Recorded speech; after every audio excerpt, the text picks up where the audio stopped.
শুভ সন্ধ্যা। আপনাদের স্বাগত জানাচ্ছি উন্মোচন টেলিভিশনের বিশেষ আয়োজন উন্মোচন স্পেশাল নিউজ ডেস্কে। আপনাদের সাথে আছি আমি নাজমুন নাহার। দর্শক, আমরা এমন এক মুহূর্তে এই সংবাদে দাঁড়িয়েছি যখন সোশ্যাল মিডিয়া থেকে শুরু করে আন্তর্জাতিক মহলে কেবল একটি শব্দই প্রতিধ্বনিত হচ্ছে, ওয়ার্ল্ড ওয়ার 3 বা তৃতীয় বিশ্বযুদ্ধ। গত ৪৮ ঘন্টায় পৃথিবীর মানচিত্র যেন এক জ্বলন্ত আগ্নেয়গিরিতে পরিণত হয়েছে। শনিবার ভোরে অপারেশন এপিক ফিউরি নামের এক নজিরবিহীন সামরিক অভিযানে ইসরায়েল এবং যুক্তরাষ্ট্র যৌথভাবে ইরানে হামলা চালিয়েছে। এবং সবচেয়ে বড় ব্রেকিং নিউজ হলো, এই হামলায় ইরানের সর্বোচ্চ ধর্মীয় নেতা আয়াতুল্লাহ আলী খামেনি নিহত হয়েছেন। ইন্না নিল্লাহি ওয়া ইন্না ইলাইহি রাজিউন, যা ইরানের রাষ্ট্রীয় টেলিভিশন নিশ্চিত করেছে। মার্কিন প্রেসিডেন্ট ডোনাল্ড ট্রাম্প এক বার্তায় একে ইরানের জনগণের জন্য মুক্তির সুযোগ বলে আখ্যা দিয়েছেন এবং কড়া হুঁশিয়ারি দিয়ে বলেছেন যে ইরান পাল্টা আঘাত করলে তাদের এমন শক্তি দিয়ে আঘাত করা হবে যা বিশ্ব আগে কখনো দেখেনি। কিন্তু ইরানও চুপ করে বসে নেই। প্রতিশোধের আগুনে ফুঁসতে থাকা ইরান ইতোমধ্যে ইসরায়েলের তেল আবিব সহ পুরো মধ্যপ্রাচ্য জুড়ে থাকা মার্কিন ঘাঁটিগুলোতে একসাথে শত শত মিসাইল ও ড্রোন হামলা চালিয়েছে। অন্যদিকে আমাদের ঘরের কাছে পাকিস্তান এবং আফগানিস্তানের মধ্যে শুরু হয়েছে প্রকাশ্য যুদ্ধ বা ওপেন ওয়ার। আসুন প্রথমে এক নজরে দেখে নেই মধ্যপ্রাচ্যের বর্তমান রণক্ষেত্রের একটি সার্বিক চিত্র।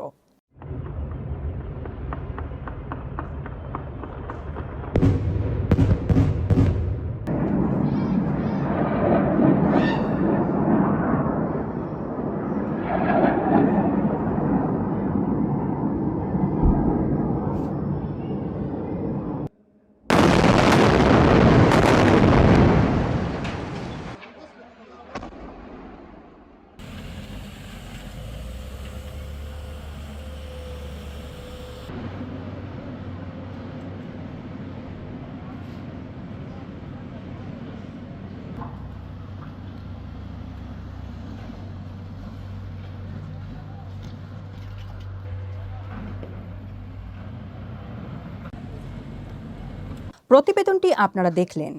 খামেনির মৃত্যুর খবর ছড়িয়ে পড়ার সাথে সাথেই ইরানের ইসলামিক রেভলিউশনারি গার্ড কোর বা আইআরজিসি ইতিহাসের সবচেয়ে ভয়ঙ্কর প্রতিশোধমূলক হামলা শুরু করেছে। তাদের টার্গেট শুধু ইসরায়েল নয়, বরং উপসাগরীয় দেশগুলোতে থাকা আমেরিকার সামরিক ঘাঁটিগুলো। কাতার, কুয়েত, জর্ডান এবং বাহরাইনে থাকা মার্কিন নৌ এবং বিমান ঘাঁটিগুলোতে আঘাত হেনেছে ইরানের ব্যালিস্টিক মিসাইল। সবচেয়ে ভয়াবহ পরিস্থিতি তৈরি হয়েছে সংযুক্ত আরব আমিরাতে। দুবাই এবং আবুধাবির মতো শান্তির শহরগুলো আজ যুদ্ধের আতঙ্কে কাঁপছে। আরব আমিরাতের প্রতিরক্ষা মন্ত্রণালয় জানিয়েছে, ইরান তাদের দিকে ১৩৭টি মিসাইল এবং ২০৯টি ড্রোন ছুড়েছে। এর মধ্যে একটি মিসাইলের ধ্বংসাবশেষ পড়ে আবুধাবিতে একজন এশিয়ান নাগরিক নিহত হয়েছেন। দুবাই আন্তর্জাতিক বিমানবন্দরে হামলার ঘটনা ঘটেছে এবং ফ্লাইটের শিডিউলে ব্যাপক বিপর্যয় নেমে এসেছে। ইতিহাদ এয়ারওয়েজ তাদের ফ্লাইট সাসপেন্ড করেছে। এমনকি দুবাইয়ের বিখ্যাত পাম জুমেইরাহ এলাকায় ফেয়ারমন্ট হোটেলে আগুন লাগার ভিডিও সোশ্যাল মিডিয়ায় ভাইরাল হয়েছে। পুরো মধ্যপ্রাচ্য এখন কার্যত অবরুদ্ধ। আকাশ সীমায় কোনো যাত্রীবাহী বিমান নেই, আছে শুধু যুদ্ধ বিমান আর ইন্টারসেপ্টর মিসাইলের ধোঁয়া। মধ্যপ্রাচ্যের এই ভয়াবহ পরিস্থিতির মধ্যেই আমাদের নজর দিতে হবে দক্ষিণ এশিয়ার দিকে, কারণ আমাদের খুব কাছেই আরেকটি মহাযুদ্ধ শুরু হয়ে গেছে। পাকিস্তান এবং আফগানিস্তানের মধ্যে দীর্ঘদিন ধরে চলা সীমান্ত উত্তেজনা এখন পুরোপুরি যুদ্ধে রূপ নিয়েছে। পাকিস্তানের প্রতিরক্ষা মন্ত্রী খাজা আসিফ আনুষ্ঠানিকভাবে আফগানিস্তানের তালেবান সরকারের বিরুদ্ধে ওপেন ওয়ার বা প্রকাশ্য যুদ্ধ ঘোষণা করেছেন। পাকিস্তান দাবি করছে, আফগানিস্তানের মাটি ব্যবহার করে টিটিপি বা তেহরিক ই তালেবান পাকিস্তান তাদের দেশে সন্ত্রাসবাদ ছড়াচ্ছে। এর জের ধরে পাকিস্তান অপারেশন গজব লিল হক শুরু করেছে এবং রাতের আধারে আফগানিস্তানের রাজধানী কাবুল, কান্দাহার এবং পাকতিয়া সহ ২২টি সামরিক স্থাপনায় ভয়াবহ বিমান হামলা চালিয়েছে। জবাবে আফগানিস্তানও চুপ করে নেই। তালেবান সরকার ড্রোন এবং ভারী আর্টিলারি দিয়ে পাকিস্তানের অভ্যন্তরে সামরিক ঘাঁটিগুলোতে পাল্টা হামলা চালিয়েছে। দুই পক্ষই দাবি করছে যে তারা একে অপরের শত শত সেনাকে হত্যা করেছে। পাকিস্তানের দাবি তারা প্রায় ৩০০ তালেবান যোদ্ধাকে হত্যা করেছে। অন্যদিকে আফগানিস্তান দাবি করছে তারা ৫৫ জন পাকিস্তানি সেনাকে হত্যা করে তাদের লাশ আফগানিস্তানে নিয়ে গেছে। দর্শক, পরাশক্তিদের এই অস্ত্রের মহড়া আর ইগোর লড়াইয়ে সবচেয়ে বেশি রক্ত ঝরছে কাদের? উত্তরটা খুবই নির্মম, সাধারণ মুসলিমদের। ফিলিস্তিনের গাজা থেকে শুরু করে লেবানন, ইয়েমেন, ইরান এবং আজ কাবুলের রাস্তায় যে লাশগুলো পড়ে আছে তারা সবাই সাধারণ নিরীহ মানুষ। ইরানের দক্ষিণাঞ্চলের মিনাব এলাকায় ইসরায়েলি হামলায় একটি প্রাইমারি স্কুল ধ্বংস হয়ে গেছে, যেখানে শতাধিক শিশুর মৃত্যুর খবর পাওয়া যাচ্ছে।